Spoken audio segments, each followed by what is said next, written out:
Good morning, good afternoon, good evening to East Central Missouri and the world, and welcome to the James Strong Show podcast number 304.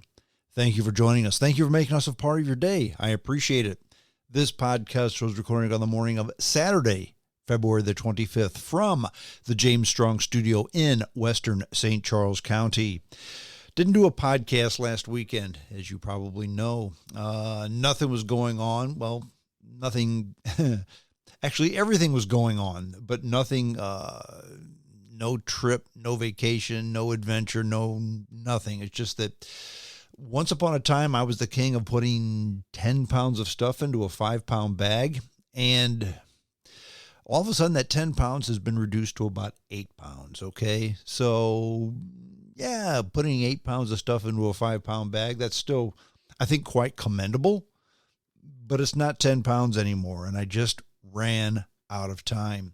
There's an advantage and a disadvantage of having a car shop, a shop to work on cars, a two-bay shop with just about everything you can think of to work on cars. I rent this to work on the old Jaguar, and the old Jaguar's not in the shop right now. It's elsewhere being worked on by other people doing things that I cannot do. So there's an open bay, and of course the open bay means I do favors for people. And last Saturday I was able to remind myself what it was all about, fixing old Chevrolets. So I did brakes on a Chevrolet, on an old Malibu, and belonging to number 2 son. He also had some engine lights that I used my OBD to diagnose, and changed oil, and basically worked on an old Chevrolet for much of the day. It was a lot of fun. I enjoyed it. But then that didn't leave time for the podcast. So here I am. And the dual-edged sword to having a podcast versus a live radio show, when you go off the air on the radio show, it's done. It's over. Okay. It's kind of a snapshot in time. Whereas a podcast, I look at the statistics on my podcast, and most of the listens on my podcast were within the first 2 weeks. Probably 70% of my podcasts, the people that are listened to in the first 2 weeks, maybe 3 weeks. Okay. After that, people still listen here and there. But it's no longer cutting edge news of the day, right now stuff. So you can listen to a podcast, whether you're listening to it the day that I record it on the 25th of February, or if you're listening to it on the 25th of July, 2023 or 2024, you can go back and listen to this then. Okay. But it's a snapshot in time, kind of, because that's what was happening at this time. That's why I always give a time stamp on the podcast. But Tim McCarver passed away. I guess it's been close to 2 weeks ago now. Tim McCarver, who was a pitcher for the Cardinals, the Phillies, the Expos, several other teams. The Cardinals, again, went to 3 World Series before he was 22 years old, I think, with the Cardinals. Came up when he was 17 years old. Played Major League ball. Caught in a Major League baseball game at age 17. He played in 4 decades. He played in the 50s, 60s, 70s, and 80s. Then had a Hall of Fame broadcasting career. Tim McCarver was a very good baseball player. Not Hall of Fame quality, but he was a very, very good baseball player. And a even better than really good announcer. He was an outstanding announcer.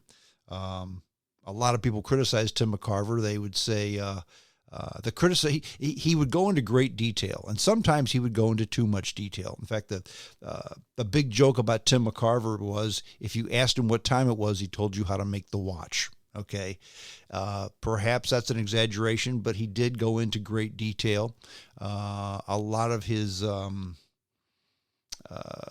co-hosts, co-announcers didn't like him.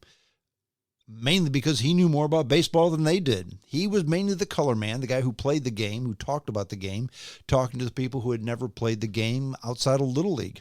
And when he would go into great detail as to why a manager was making a mistake, often he was right. Not always, in my opinion, but often he was right. And a lot of times the announcers didn't want to talk about the ball players. They wanted to tell a joke or a story or something like that, and McCarver would steer them back towards the game, which is kind of why you're there to watch a game, in my opinion. Anyway, he was a great ball player, great storyteller. In fact, my favorite story about Tim McCarver, he was very good friends with Bob Gibson. They had a very good relationship, an interesting relationship. Tim McCarver came from Memphis, Tennessee in the 1950s, which was not like Memphis, Tennessee right now. Translation, growing up, Tim McCarver had a different opinion of black folks than he probably should have, okay? He's 17 years old, and he comes to the St. Louis Cardinals with that attitude. Bob Gibson kind of sat him down and said, look, son, this is the way things really are. And McCarver listened. And he changed. And anyone who would criticize Tim McCarver as to the attitudes or beliefs he may have had as a 17-year-old boy is a moron, because 17-year-old boys aren't very smart. But when a 17-year-old boy turns into a 20, 30, 40, 50, 60, 70, 80-something-year-old man and changes those thoughts, that's commendable. And they became very good friends.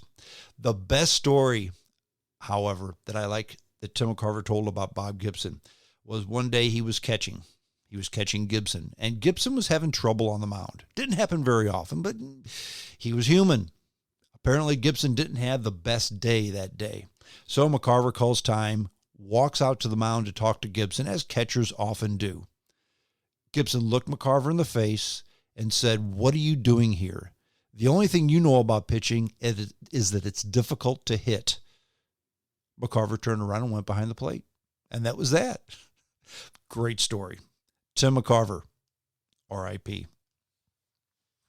The podcast today, I'm going to start off talking about cars, okay? How I did the brakes on old Chevrolet last weekend and did some other things on the car in my shop. And we're going to end with cars too. The reason I'm beginning and ending with cars is because I like cars. Cars are fun. Working on cars has always been fun for me. It was not fun for me when I had to put an old jalopy that I owned together before the next morning so I could actually go to my job. So in other words, you're under pressure. You have to put a water pump on a car so you can get to work the next day. That's not fun. When you have leisure time and you can spend 1, 2, 3, 5 hours to do something at your leisure, and if you don't get it done, no big deal. You can do it the next day. That's fun, okay? It's a release for me. It's enjoyable. It's fun.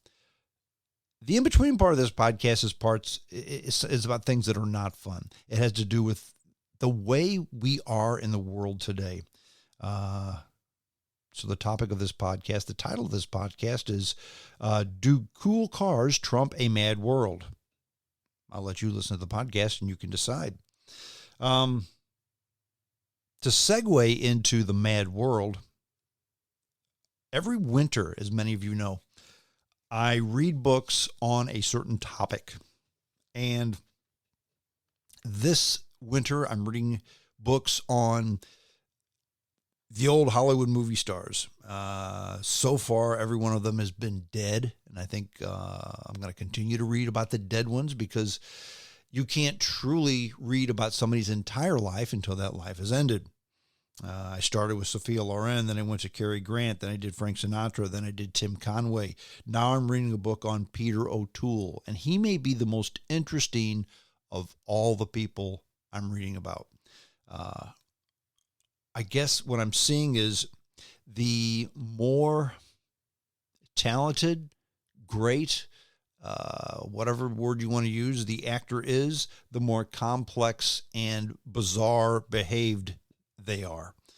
You take a guy like Tim Conway, who was Successful, very funny, but he wasn't an oddball. He wasn't a goof. He was a family man who was kind of simple.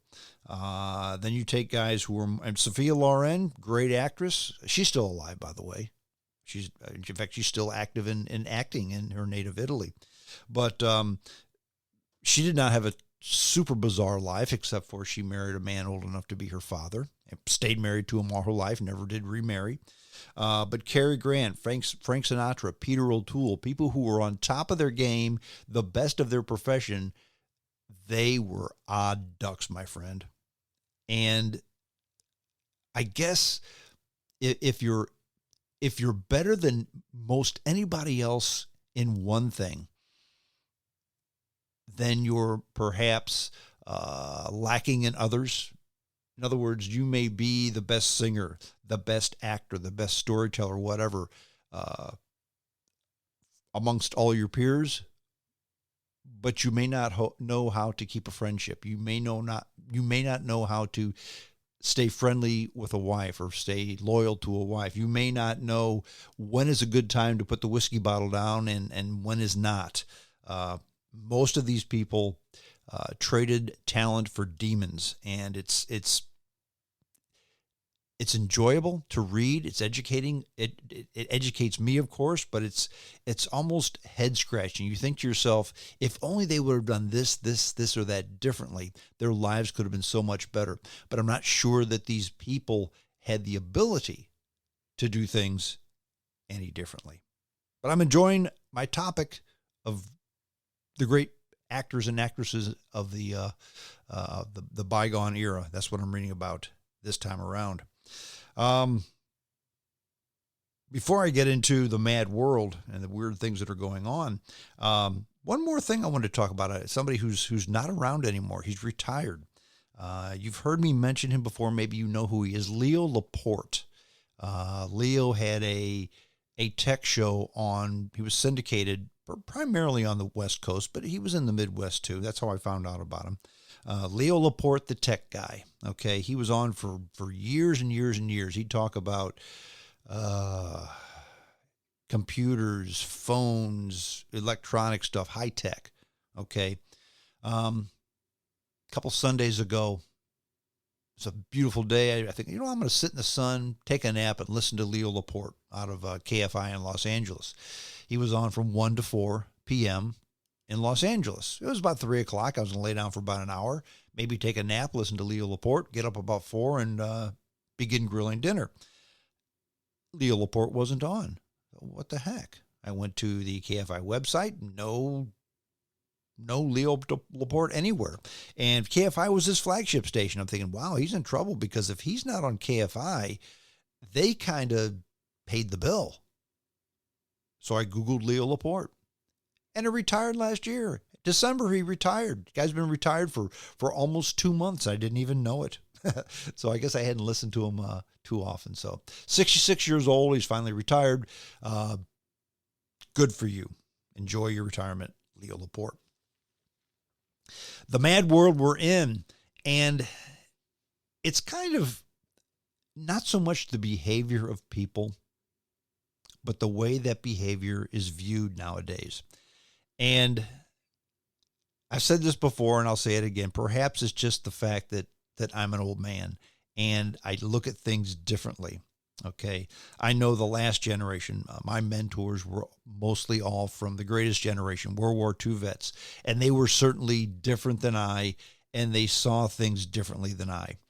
The newer generation certainly sees things differently than I as well.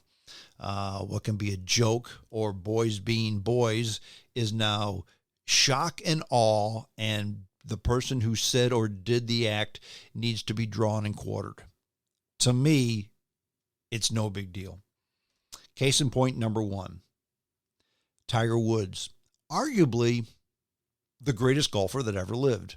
Many would say it's Jack Nicklaus. Many would say it's Arnold Palmer. Many would say it's Byron Nelson. Okay, and it's hard to say the greatest, but certainly no one would argue that Tiger Woods is one of the greatest golfers to ever live. And he's not done. Now, he's older.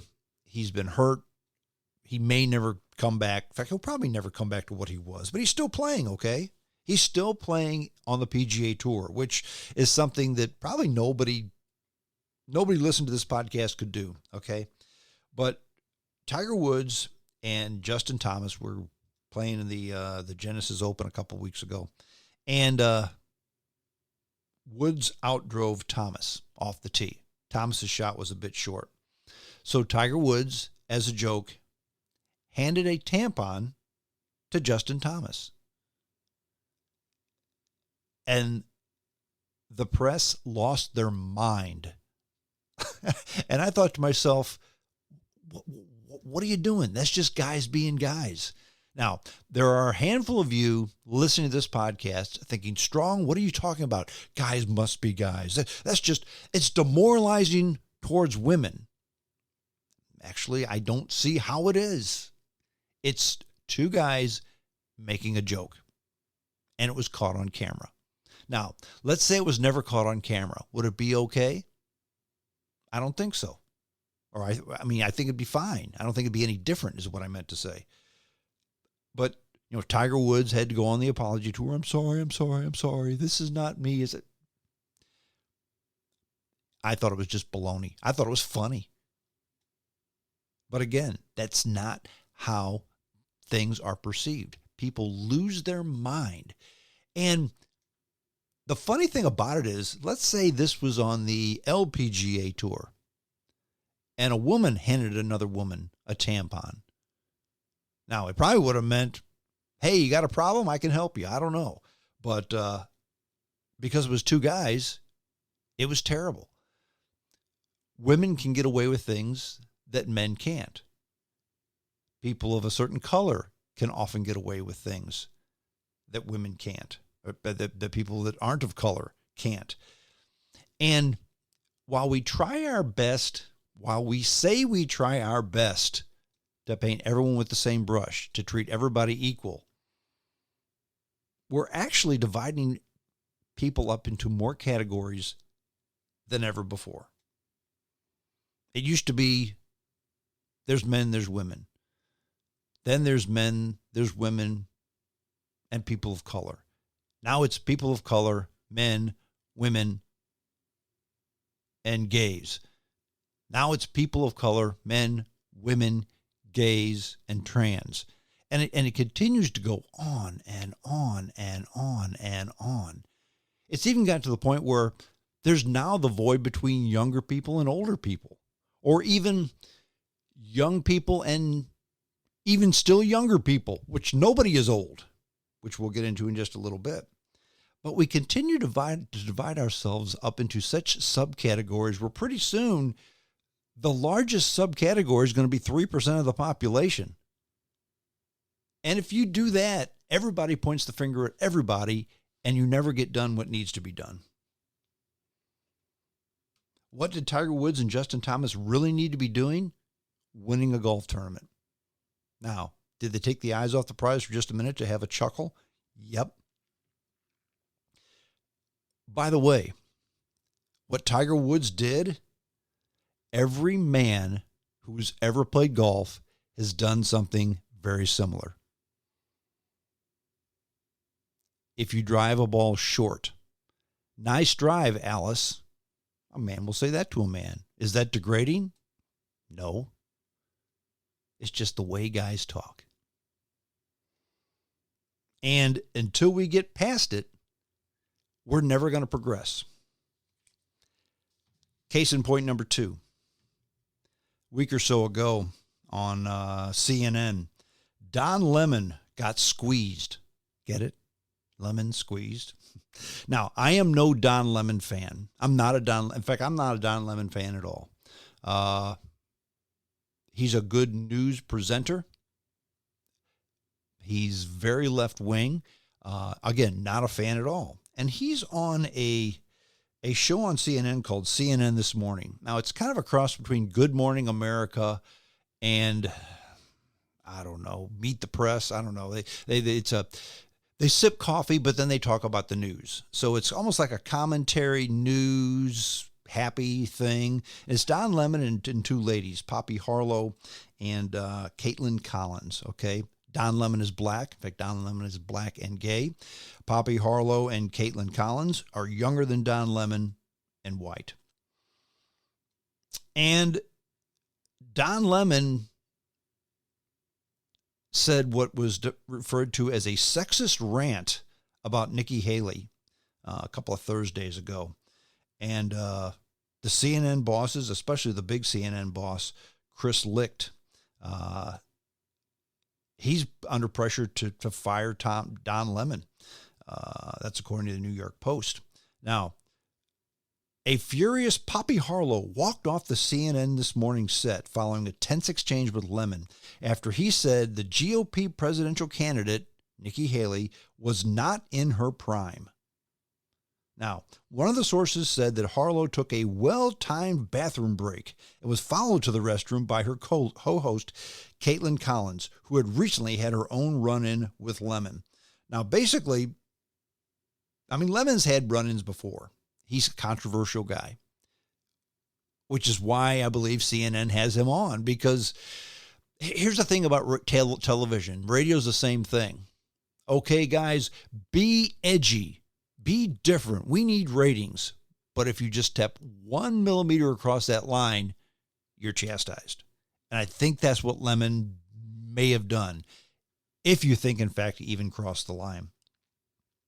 Now, Poppy Harlow, here's what happened. Here's how the whole thing went down. Poppy Harlow and Caitlin Collins, the two young women on that show, I say young, they're under 40, we're talking about Joe Biden and Donald Trump and how they're just too old to be president, okay? In fact, anybody that old needs to take a competency test before they can run for office. And Don Lemon said, well, what about Nikki Haley? They said, well, she's not old. She's only 52, 53. Don Lemon said, well, she's hardly in her prime either. And they said, what? Oh, yeah. Lemon says, women are in their prime, their 20s, 30s, and 40s. Nikki Haley's older than that. She's not in her prime. Maybe she should take a test too. These chicks lost it. And really what Lemon said, you could say it was insensitive. You could say it was not true. But what Lemon said was no different than what Harlow and Collins said. He just drew the line in a different spot. Harlow and Collins said 75, draw the line. Lemon said, why don't we just draw the line at 50? And they lost their minds. And here's the biggest problem I have with this. Women demand to be treated like men. And in the business world, they should. Men shouldn't get preferential treatment, nor should women. You need to have a level playing field in business. Everybody should be treated the same. Everybody should be judged on their accomplishments and their merits, not on their race, sex, color, creed, national origin, sexual preference, fill in the blank, okay? I'm a firm believer in that. Because when you do that, when you treat everybody the same, then you invite more into your playground. And the more you have, the better you're going to be. Because it's a numbers game. If you've got 10 people to choose from, and I've got 100 people to choose from, guess who's probably going to have the better team? Me, because I'm drawing from more people. I've got more choices. If you only got 10 people to pick from and you need 5 people, and I've got 100 people to pick from, and I need 5 people, guess what? I'm going to have the better people just by sheer numbers. So the fact that this morning show has 2 younger women and one, I think Lemon's mid to late 50s, something like that, and one man, it's fine. But if the women want to be treated the same, and I'll go ahead and I'll point this towards women, because some of you women may be getting upset about this, but consider this. And I think you're hard pressed to criticize a strongman on this. Poppy Harlow did not like the fact that Don Lemon said Nikki Haley was past her prime, even though she had just said that Joe Biden and Donald Trump were past their prime. Okay. So they just drew the line in a different spot. So how did Harlow respond to this? With a counterpoint to Lemon's point? No, she got upset, got huffy, and ran to the bathroom. And what did her co-host do? Ran to the bathroom with her. Now, I'm sorry. If I'm Chris Licht, the CNN boss, I'd sit those chicks down. I say, listen, what the hell is this? You don't like the way things go, so you run to the powder room? You're fired. I wouldn't want them on my set. I wouldn't want them working for me. The going gets tough and you run to the bathroom? Please. Once again, I'm no Don Lemon fan, but I don't see what he did wrong. He was being edgy. He was being controversial. And what should have happened is Harlow and Collins, maybe they double team him and they explain to him why, no.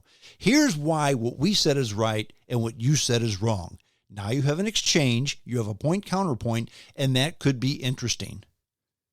What is not interesting is one guy says something and the chicks cry and go to the bathroom because they're upset. That, my friends, is why nobody wants to watch CNN. And nobody wants to watch much of what's on television because it's full of people like that. That is insane. It's maddening. I can't believe that happened. But it did. And Don Lemon is the one that's having his finger pointed at him. Not the chicks who didn't like what their co-host said, so they ran to the potty. Think about it, folks. Think about it.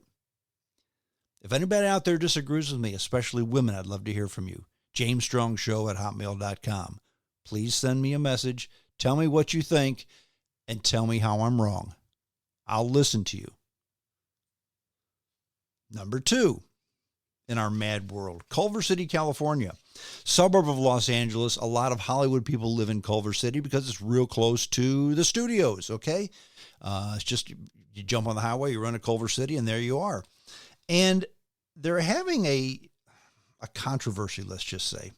A group of parents stepped to the lectern on Tuesday night because of the way they do things in this school district. And they have what they call racial equality initiative, which, first of all, I think a racial equality initiative is needed. It's necessary. Nobody should be held back just because of the color of their skin. Okay. And those who need help should get help.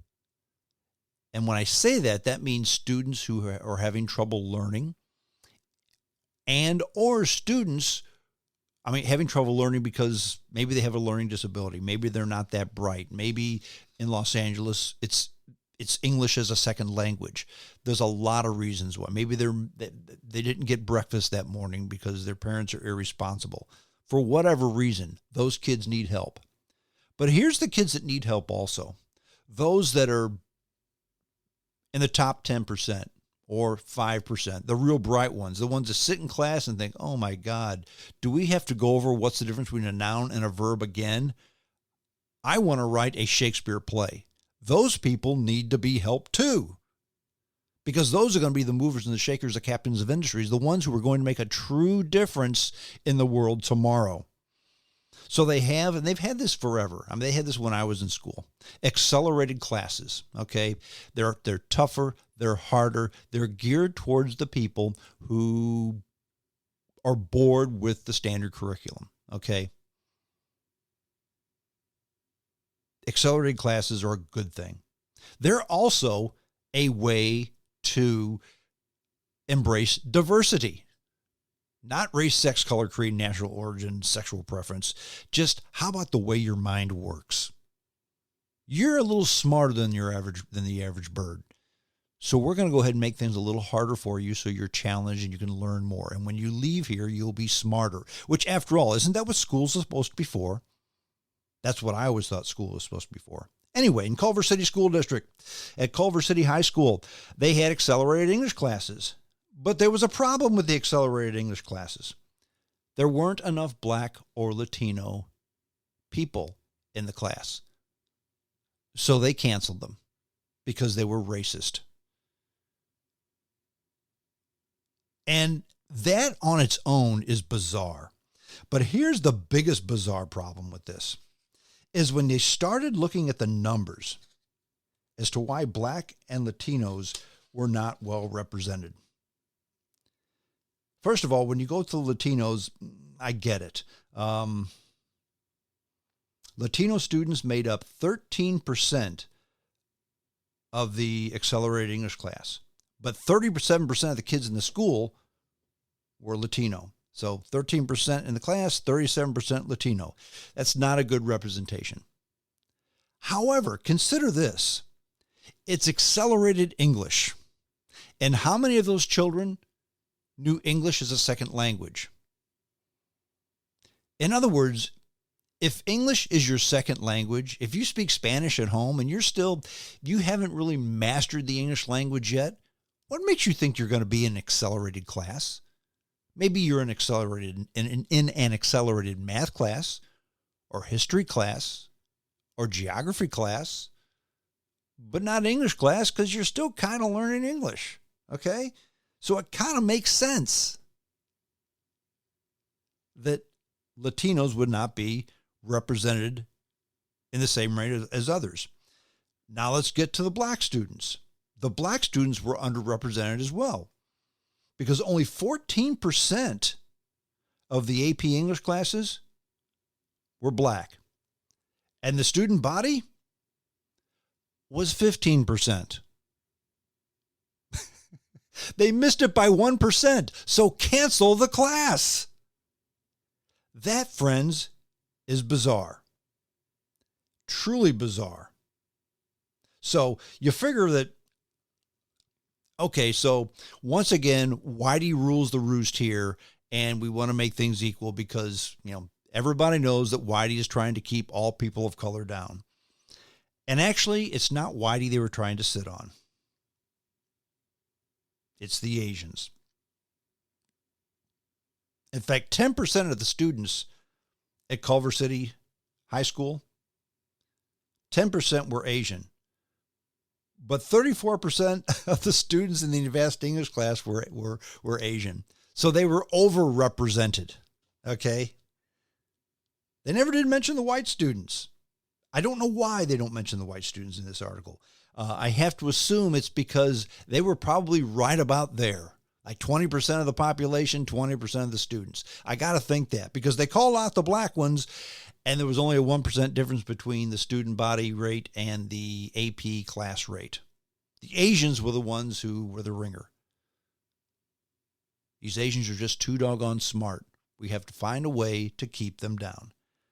That, my friends, makes no sense. Now, the good part of this story is there's a lot of parents in the Culver City High School, they're saying, stop this. We need to make sure we have advanced classes for those students who need the advanced classes. Now, what's going to happen? I don't know. But they're doing the same thing in other school districts in California. Santa Monica School District, San Diego's Patrick Henry High School, same thing, trying to eliminate the honors classes, the accelerated classes, whatever you want to call them, because the diversity isn't quite there. Let me ask a question. Let's say they did the same thing with some sports. What if they did that with the basketball team? Do you think Asian students are underrepresented on high school basketball teams? I'm sure they are. White students? Probably. Hispanic? Probably. So eliminate the basketball programs. Of course, I'm being facetious. That's ridiculous. You don't want to do that. But to me, it's just maddening. It's insane that you would even consider eliminating AP classes, accelerated classes, just because, well, we don't have quite the right makeup. And the thing is I hope I'm wrong, but it's probably going to get worse because right now it's a race thing. if they start going into the transgender thing, which seems to be the flavor of the day, and they find out that transgender people are underrepresented in AP classes or anything else, they'll really eliminate it. Unless, of course, the transgender people are overrepresented. Then they'll probably want more.